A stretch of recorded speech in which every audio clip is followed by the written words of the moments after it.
I'm going by where I hit a raccoon the day that I had canceled my internet because of scarcity thinking when I was leaving Paris and just totally thinking everything was imminent when it wasn't true.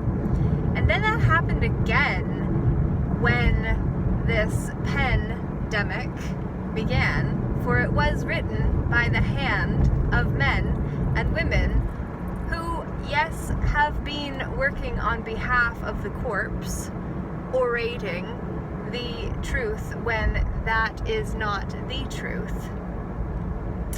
Yet, there is a white vehicle who just turned around, and I wondered if there was any association to me for he or she to do that. And they have carried on their merry way as I do on mine, so I say nay, and then I say hey. Why I started this message this day was because when I was tuned into the level of magic that was at play before I came back to then stay in the mental hospital as a ward, which means I was no longer able to have the final vote within my own life because I was deemed unable or incapable of not causing myself or others harm by those who do not know me, nor mine arm that has a hand that allows me to hold a pen and wield my power with the sacred sword of the word. The sacred word that sets us free instead of letting us be bound in captivity as I was when I didn't know how to declare with clarity the truth of who I am. So, I learned after I lived. And I'd been learning before that too, which I tried to share and realized the theories failed me. For if we are in the mind without having lived the lessons we have come to know, as the ledge someone else told us was as far as we could go, it did not serve me. Until then I lived it and can share from experience, which is where I say the sacred sojourn of the soul is the hero's journey from a soulful perspective, which was the theory I worked on for 5 years before I finally was able to publish fully committed last year. On June 28th was the day, in fact, it went live. And I'm so excited. That day is coming up very soon, and I have no reviews for it yet. Even though many have said how much they appreciate me for having wrote it.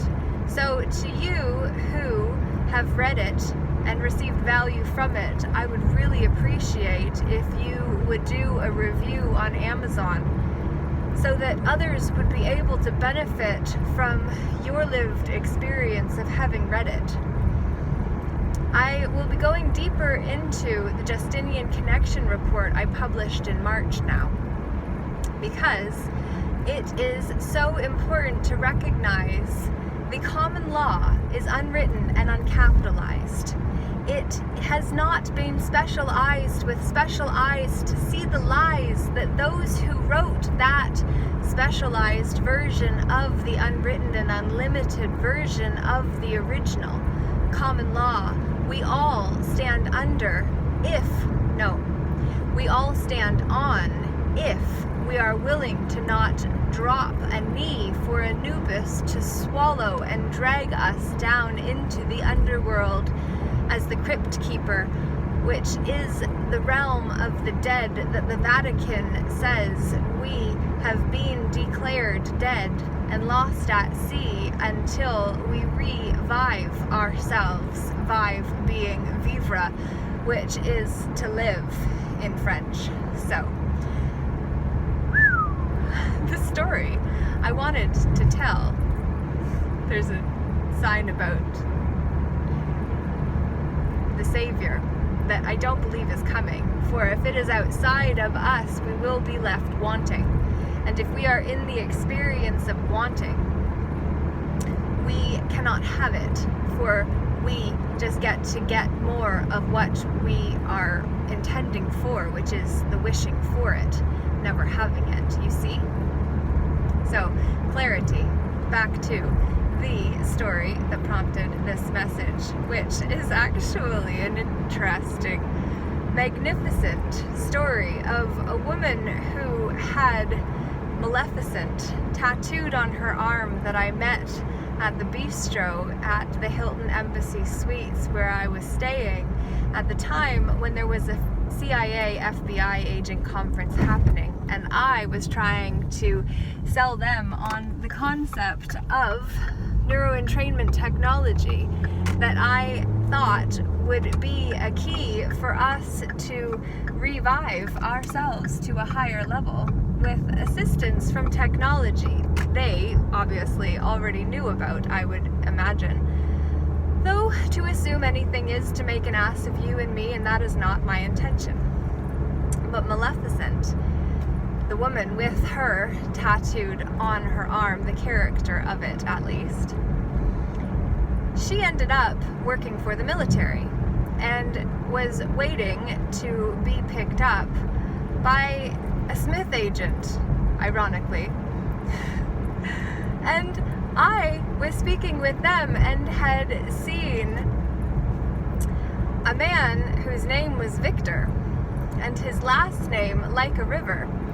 And I knew so because I had been called down to the foyer of the embassy where the night guard, who was a kind man that recognized I was in foreign lands, on foreign lands, and the velocity of what I was tuning into energetically was an unsafe territory or terrain for me to try to rein in on my own, and yet he did not rein on my party and just tried to tell me to stay in my room, for the magic of what I was tuned into was too much for me not to have got locked up.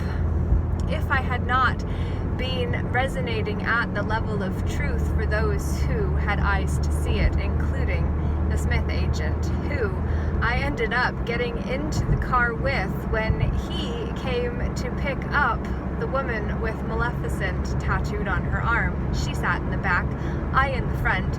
He was taking her to the airport, and I said, I don't know where I'm going, but I met a very evil man who had a whole entourage of black vehicles pull out of the embassy after he or around him, which I just prayed because I could feel the level of terror just by being in his vicinity. And what's interesting is that I was so naive, such a fool, by the archetype.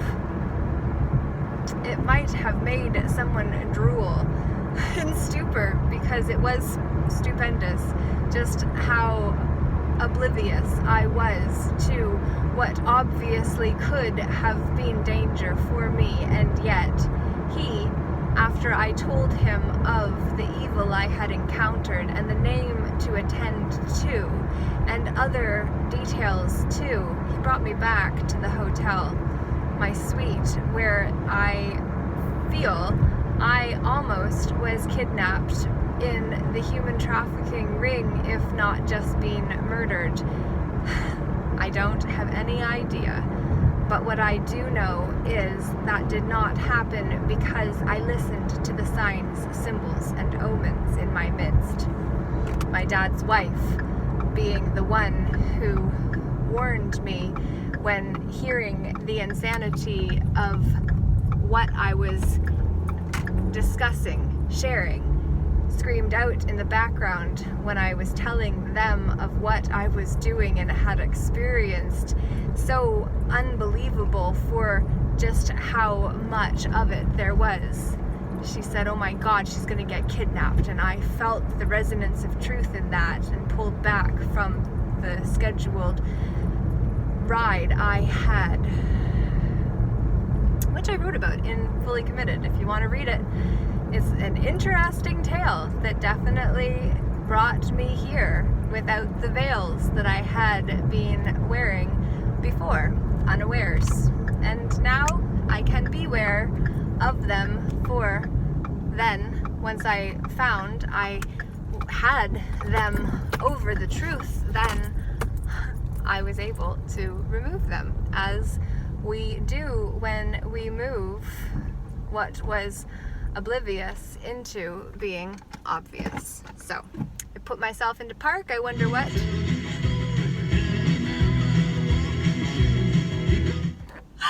And I tell you my story and just listen to the glory of truth in what it means to be seen as sane in an insane world, where telling the truth requires a whole archetype called a whistleblower, because it is so uncommon now and potentially unsafe unless we band together and realize there is no them.